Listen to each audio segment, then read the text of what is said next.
시청자 여러분 안녕하십니까? 김동수입니다. 오늘 우리나라 시간으로 새벽 2시지요. 미국의 도널드 트럼프 대통령 47대 대통령이지요. 취임식을 가졌습니다. 그런데 우리나라의 2기 트럼프 대통령 2기에 우리나라의 안보라든가 외교라든가 경제에 미치는 영향을 분석해 보고요. 그리고 미국의 좌파 언론, 우파 언론들이 어떠한 기사를 쏟아냈는가 이런 것들을 심층 분석해 보는 시간을 갖도록 하겠습니다. 도널드 트럼프 미국 제47대 대통령이요 공식 취임했습니다. 그런데 미국의 제1주의를 내세웠지요. 마가입니다. 마가. Make American Great Again입니다. 미국을 다시 위대하게 세우자 이런 구현을 했습니다. 이제 트럼프가 2기 재집권을 했는데요. 우리나라의 안보, 외교, 경제 분야에 모두 상황이 급반전할 것으로 보입니다. 트럼프 대통령은요 취임 당시에 모든 나라들의 관세를 부과하는데 관세 폭탄이 얘기했습니다. 보편 관세를 과연 10% 할 거냐 20% 할 거냐. 그래도 10% 한다 하더라도 우리나라의 그 수출에도 타격이 있지만 만약에 보편 관세 20%를 한다면 우리나라의 수출에는 크나큰 타격이 예상됩니다. 그런데 중국에는 관세를 60% 부과하겠답니다. 그러면 우리나라에도 장단점이 있어요. 현재 우리나라는 중국에 수출하는 비중도가 우리나라는 뭐 수출로 먹고 사는 나라인데 우리나라는 중국의 수출이 20%입니다. 전체 수출에. 그리고 미국이 18%입니다. 자, 그렇다면 중국에 관세를 60% 부과한다면 아무래도 중국에는 수출에 엄청난 타격이 있겠죠. 뭐 우리나라도 뭐 외국에서 뭐 일부 원자재를 수입해서 물건을 가공해서 뭐 수출하는 경우도 있겠지만 아무래도 오히려 우리나라가 더 이익이 될 수도 있다 이런 전망도 나오고 있습니다. 이제 앞으로 그건 뭐 실제 상황을 지켜봐야 되겠지만 관세 부과를 우리나라도 보편 관세를 10% 하지 않고 20% 한다면 1년에 뭐 수십조, 한 7, 80조, 60조 이상 엄청난 수출의 타격이 예상이 될 것이라고 보는 거죠. 자, 이런 이제 관세 문제가 되겠고요. 그리고 이제 불법으로 이민하는 걸 단속시키겠다는 거 아니겠습니까? 예.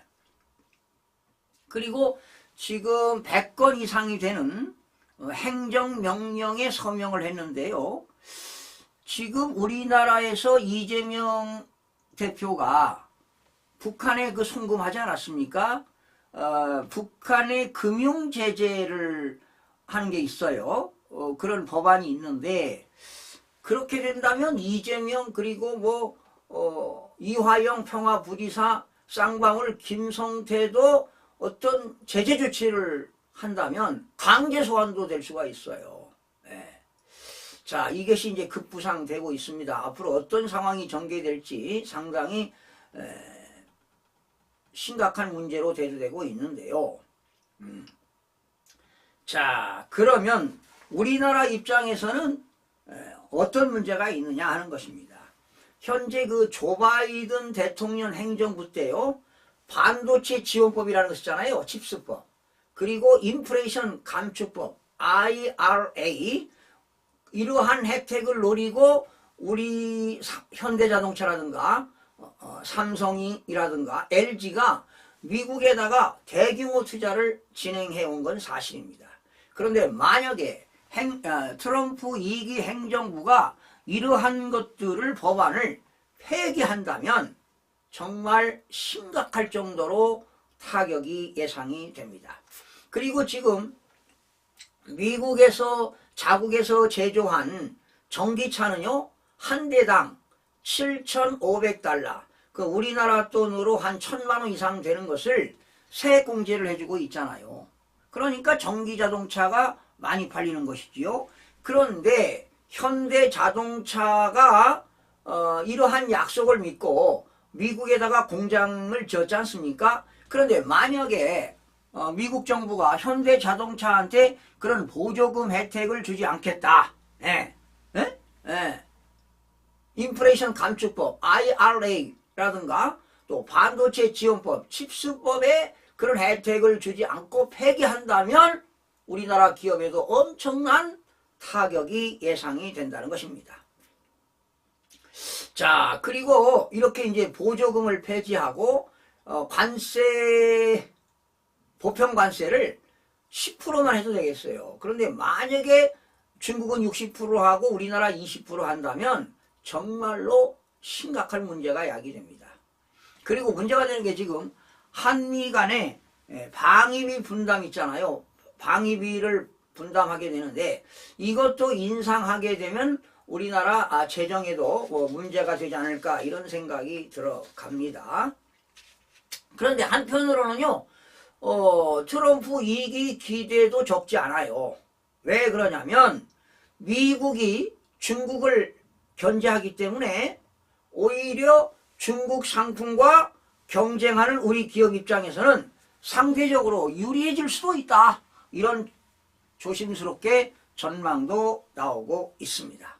그렇다면 한국 기업들의 제조업의 강점을 내세워서 정말 철저하게 준비한다면 이번 트럼프 2기의 어떤 그 위기보다도 어떠한 더 기회를 얻지 않을까 이런 예상도 해봅니다. 자, 그렇다면 2기의 트럼프 2기의 거세질 안보라든가 외교라든가 경제에 관한 충격을 최소하게 줄이고 진짜 국익을 제고할 정책 역량에 최선을 다해야 되지 않을까 이런 생각을 해봅니다.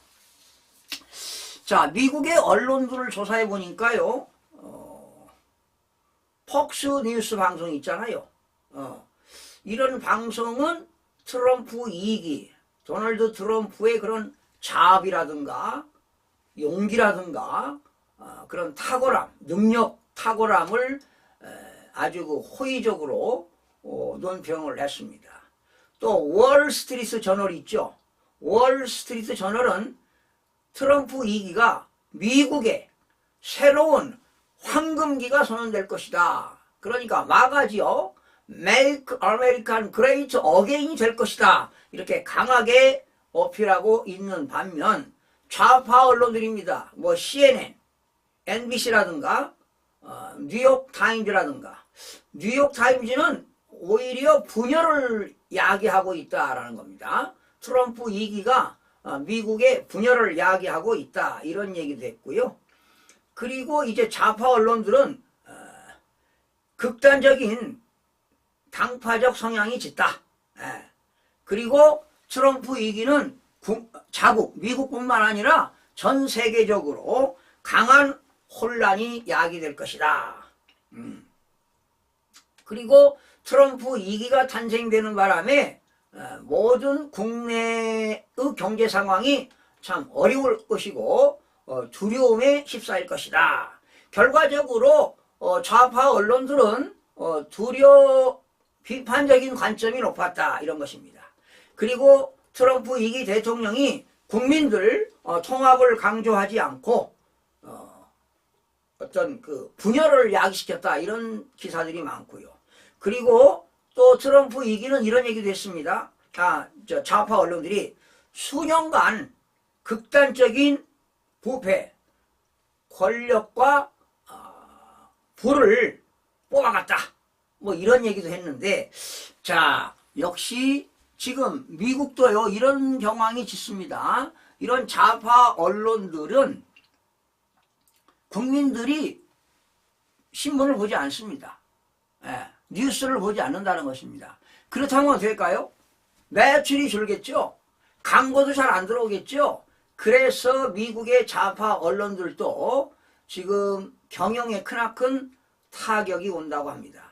우리나라 한번 보시죠. 우리나라 원래 우파인 조중동 조선일보, 중앙, 동아가 원래는 우파였잖아요. 그런데 지금 우파가 아니지요. 예, 오로지 그냥 현 정부 윤석열 대통령 지금 2년 6개월 그 대통령 하는 데 있어서 계속 윤석열 대통령을 비난하고 비판의 글만 쏟아냈습니다. 예? 지금 현재 보세요. 그러다 보니까 국민들이 조선일보, 중앙일보, 동아일보 절도 현상이 일어나니까 어떻게 될까요? 매출이 줄 수밖에 없어요.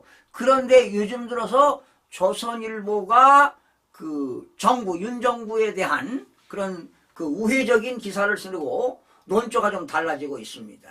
예, 오늘 또 이따가 조선일보 그 논평을 하나 해드릴 텐데요. 많이 달라지고 있다. 예, 조희대 대법원장이 사법부 수장으로서 잘못하고 있단 말이야. 이런 그 비판의 글 같은 거 보면은 좀 많이 달라지고 있는데 이제 달라져야 됩니다.